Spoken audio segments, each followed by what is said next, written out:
Sa unang tingin pa lang, kapansin-pansin na ang taglay niyang ganda. Subalit ang hindi nakikita ng iba ay ang tunay na kwento, ang dahilan ng kanyang palaban na puso. Buntis ako.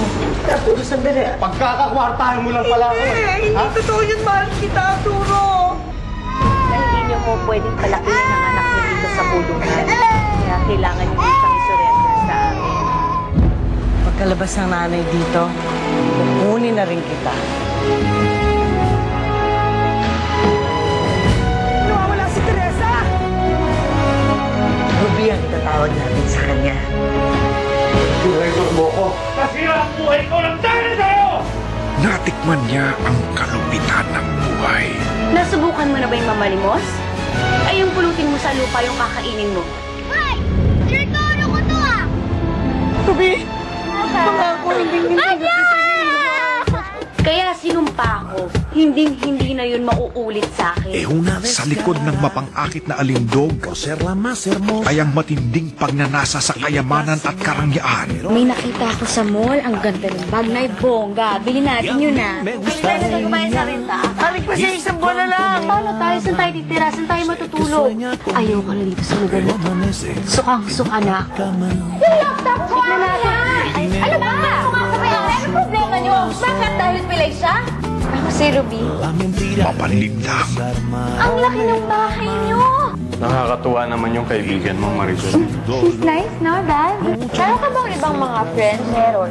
Si Hector. Paano naman kayo nagkakilala? Sa chat. makamandag kung umibig. Bastos kayo. Oh! Ano? Sis, okay ka lang ba? Nakita ko na yung ideal man ko. Ang gwapo-gwapo niya. Mayaman. Correct! Naghahanap po sa inyo sa labas. Sino daw? Hector daw po. Anong ginagawa niya dito? Tara, nakitain na natin. Ikaw na lang. Ting, ikaw si Hector? Pakaswerte naman talaga ni Maribel. Papasakin ka din, Hector. Mapanganib ang mahalin siya.